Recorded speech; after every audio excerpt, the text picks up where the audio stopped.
Hey guys, it's Jan, also known as Buster, and today we're working with Jerry, the world famous Jerry from Mass Damper now. So we're gonna try and do this. We're not gonna try. We're gonna do it, just like Yoda says. We're gonna paint the hotshot body, and he's gonna have like freedom of what color he's gonna choose for the body. Because I told him we're actually gonna go switch to pink wheels at some point, so it's gonna be sweet. I just want some modern wheels compared to what we have on these things. They're kind of old. So alright, and we're gonna go ahead and start the paint.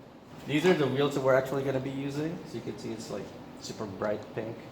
I love it because you can really tell where your car is. You're not gonna lose track of it on the track if you're not gonna slow. I don't wanna break my stuff. So this is basically the color that we're gonna be using as like a reference material for what the rest of the paint is gonna look like. So what paints are we going to use? Do they have the part numbers? Not the part numbers. But oh, the color numbers? The okay, color numbers. So based off of Zen Bluster's color, wheel color choice, I've chosen fluorescent pink, which is PS2, PS29. But translucent pink, PS40. PS40. Okay. I'm going to blend it into, like if you've seen his Mini 4-wheel drive, I'm going to blend it into a metallic purple, PS18. Purple. There you go. So pink purple mix. Because we're dealing with a translucent color, I want to back it up with a highly metallic silver, which is bright silver. Bright silver PS41. And with the fluorescent pink, you need to back it with a white so it pops. So, and that's PS1. PS1. There you go. So those are the colors we're going to be dealing with today. Yeah, it's basically based on the Mini 4-wheel drive car that he painted for Japan Cup last year. So, and the car that never really got to race over there. So, oh well. So, all right, we're gonna go ahead and go to step one. Yeah, step one. All right, so step one when tackling any polycarbonate paint job is you want to cut the body out first. Oh, okay. It's not like Mini 4 where you can get away with backwards. Yeah. Well, even with Mini 4, like I cut the body out first. Oh, okay. Okay. The reason is after you paint it, it's hard to know where to drill the holes and mount it and all that. I see. I see. Also, when you have a nice paint job going on and you want to go in and cut it, the blade of your scissors or whatever you use might scratch up the paint on the inside as you're cutting it. So you might as well just cut it first. Yep, that's fair. So the first thing that I do is I'll get a marker and start tracing the outside of the body where I'm going to be cutting it. Just so that it's easier to see. Yeah, just so it's easier to see. Okay. You don't have to. Because a lot of bodies, like especially Tamiya bodies, they're really good about having where you're supposed to cut it. Right, for pretty easy to see. For the suspension and that type of stuff. Right. Yeah. But you might as well for bodies that don't have that good of a or that deep of a line. Yeah. There are some that have that, like I could tell some of the RC stuff like that. So it's much easier to. It's easier to find them. Cut that than not. Yep. So we'll do this and then we'll get back. So now we are cutting around the lines of the body, making sure to try and stay on it. Make sure that you don't overcut. And Jerry is doing relief cuts so that it's easier for him to cut. So he's cutting out a huge portion of what's actually around the line so that it's easier to get through the body and cut it out. And right now he's careful to follow the lines of the front of the body. Okay, so we have most of the body cut out. For the hot shot, there's going to be a suspension piece that comes out here. Using scissors to cut in there is a little too tight. Yeah. So what I'm going to do is I'm going to use my black Fabrica knife. Precision cutting instrument. And go in and carefully score the area, eventually breaking the piece off. It'll break off, it'll be much easier to do. So just when you do this, be careful not to slip and stab yourself. Because that happens. So, just be careful doing it. Cool. So now we are scoring the body so that we could just pop out the part of the body that has the cutouts for the FRP support for the sway bar on the front suspension. Okay. Okay, so we have the body cut trimmed now. We went ahead and scored that, so the suspension piece can pop out. For the FRP for the sway bar. Yeah, so it's gonna fit in like that. Yep. Oops, it's gonna fit in like that. Yep. What we want to take care of now also are the extra holes that you have to put in for the antenna, the body mount. And I think we might have to worry about the battery as well. The battery maybe. So we're gonna have to test fit this before we paint. Before we actually cut, or if we might need to cut and paint. So what we did, we went ahead and actually did this one already for the body mount. Yep. And let me review how we did that. We used a caliper. This is a Tamiya caliper to measure how big this hole is right here. And then we saw that it's 5 millimeters. 5 millimeters. So we used the Tamiya body reamer, which is actually marked in millimeters on this side. Yeah. It's on inches on this side. Yeah. So we went ahead and just reamed it down to the 5 millimeter mark. Nice. So you can see the holes perfectly round, not oblong at all. Yep. When we get done with the rest of the holes that we need to do, it'll fit perfectly.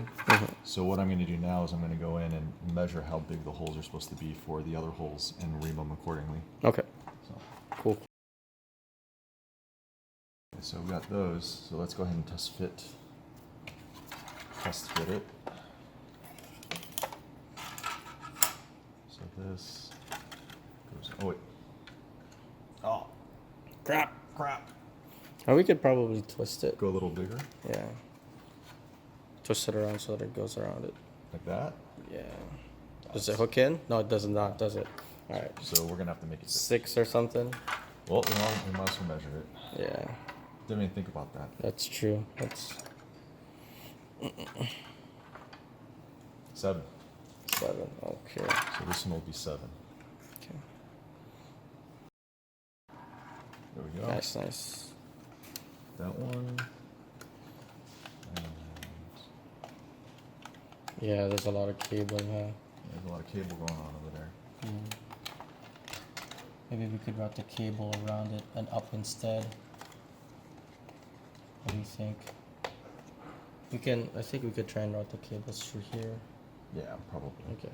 All right, so we're gonna fade from pink to purple. So I'm gonna start with the dark color first. We're going with metallic P. PS18. So we're gonna go with like from here, and then like it fades darker from Yeah, that it fades side. darker. So I'm gonna go with the darker color first. And I'm just gonna try to spray it from here to here. Okay. So let's first give it a little quick spray. Let's just see where the the to see that the paint is not going in my direction.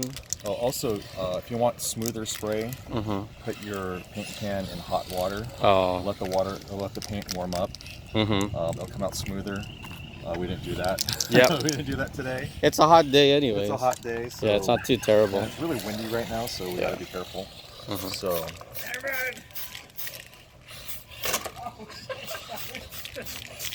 I don't know if you could see what's going on. Yeah. But you could see a little purple going on here.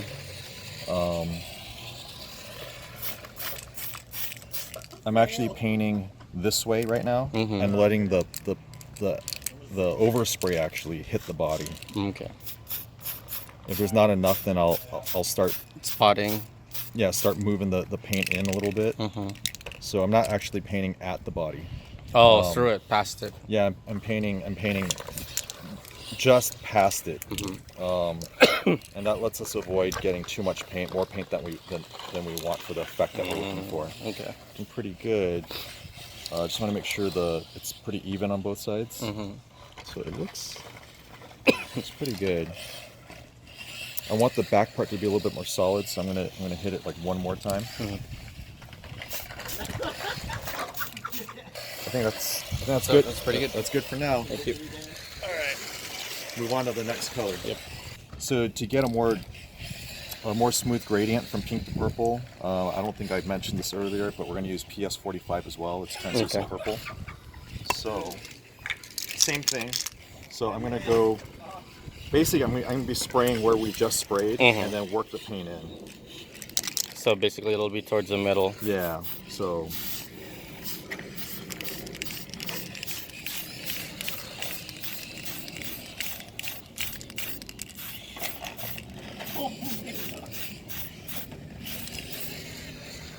So now we're getting a little bit more purple here. But it is a lighter hue of purple. Yeah. Because it's translucent. It can be hard to get an even coat. So you'll want to do a couple of coats, and it's a little tricky getting the fade with the translucent. Yeah. But you just have to do a couple of coats. I see. Don't lay it on thick. Yeah, you don't want to go be too very, much. Yeah, be very Sparing. careful. Yeah, sparing with what you're doing here, because otherwise you're just going to get like a thick purple coat. And it would like clump. Yeah, then you're no longer going to get the fade effect that we're looking for. And that's something that I've made a mistake on many times too. So because sometimes you just keep spraying. Yeah, you're like, oh, that doesn't look good yet. Keep going. Yeah, you know, but You want to go in layers. It looks pretty good. Okay. Looks pretty good right here. So Cool. we're gonna go with a pink. going to pink now. Yeah. All right. We're moving on to PS40 translucent pink. PS40. So my goal with translucent pink this time is to actually just cover the whole interior, because what's left over is just gonna blend itself into the purple. Okay. Depending on how it goes, we might do 2 or 3 coats of pink. So let's just try. Because it is a light color. Yeah. So I'm doing it very lightly. Oh, there it just keeps going both ways. Oh, I see. Yeah. So you could start seeing it blend in a little bit here. So I'm actually going over the purple that we sprayed as well. Yeah. But the purple you can still see regardless of the pink coming from underneath. Correct. Because it's just a darker color. Correct. Anyway. And then, so because I want the front to have more of a gradient, I'm gonna let the front be a very light pink. So that's probably the most pink I'm gonna get on the front. And then this middle part, I might hit it again. So we get a little bit of a darker pink. Okay. Just from the layering effect. Yeah. Cool. And I think that's about it. All right, so we're moving on to PS41, which is bright silver. So I'm going to back the translucent with the silver so we get a nice metallic backing, metallic effect. Right. I like using bright silver because it's actually a very, very metallic silver. Yep. It's almost glittery. Yep. Glittery in a way. So that it'll actually make the color from underneath it technically pop up. Yeah. Like you can back it with other colors. So if you want to back it, let's say with black, it'll be very dark, but you also see pink to black in a very dark tone. If you want to back it with gunmetal or even white, if you do it with white, it's gonna be very bright. Right. So it just depends on what kind of effect you want with translucents. So that's the cool thing about translucent. You can even back with gold. If you back with gold, it's gonna change the tone a little bit. Wow. It's gonna be warmer. That's right. So there's a lot of things you can do with this effect. So don't just copy this, but think about what colors you want to do. So anyway, so we're doing silver today. So this one is just going to be, I'm not fading anything, I'm just covering it. Yeah, it'll just help the color pop from underneath. So you can actually see it pop. It's very metallic down from the other side. Yeah. I see. So let me change so I'm not spraying my hand. All right, kids, use gloves and all that stuff. Yeah, that's true for sure. You know?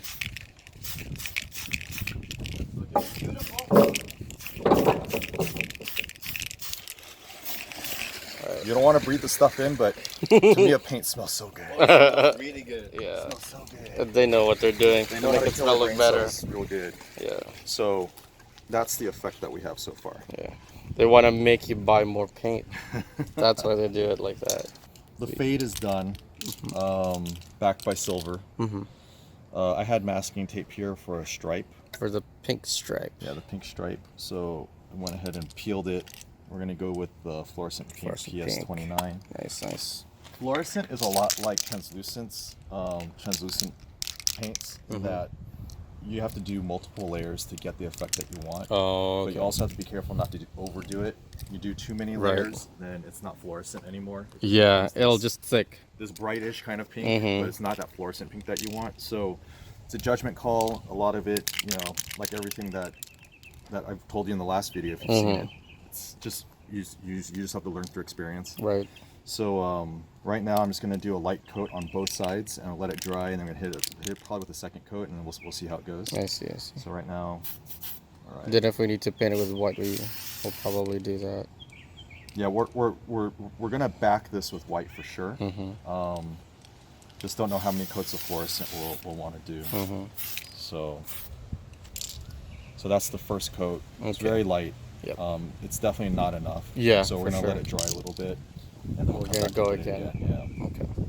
All right. All right, we're back. I did a second coat of the fluorescent pink. We're gonna back it with PS1 white. PS1. PS1, the original. Yep. But first. Oops. Ooh. Sorry about that. No, we're good. We'll go this way. Let's do this. Hold on. Let's cast some shadows into what we're doing. Yeah. So you can see that I'm covering it with white. Just makes it pop a little bit more on that side. It's popping like crazy now. Yeah. Also, since this is an RC car, it's actually not a bad idea just to cover the whole thing. Everything in white, basically. With some kind of, it doesn't have to be white, but it's some kind of color, because when you have antennas going in and out, body mounts and stuff, it could scratch pretty easily. Right. So you just want to have a protective layer of paint. So I'm just going to go ahead and just cover the whole thing with white. Cool. And it also kind of tells you if there's like dirt coming off as well too. Yeah, you could spot dirt easier, things like that. Oof. Yeah, it's just blowing out. Yeah, we got wind everywhere. So. Southern California wind, guys. So anyway, so yeah, you can see that. So there you go. The next step, you'll see the whole thing unveiled. All right, on Jerry, let's peel it. So we're gonna peel. We're gonna unveil the body. It's nice. Painted. This is like the best part of the body before you get scratched up. Yeah, this is the best part before it gets trashed. Yeah. I haven't really jumped mine though, so look at that. So there we go. It's very nice pink to purple to darker purple. So we got the fluorescent pink stripe. Nice. And then I'm gonna go ahead and mount the wheels just so that we could see what it looks like. I can't run it because we don't have the adapters, but at least we could see what it looks like for now. So. Oh, that's right. It's got the white and the white interior. All right, cool. All right, so we're gonna mount this and see how it looks. Yep. All right, there you go, guys. That's the Hot Shots paint job. Fluorescent pink stripe right here. The what do you call it? Translucent pink. Yeah, translucent pink, translucent purple, deep purple. Deep purple, and the same thing with the wing. There you go. It's pretty nice.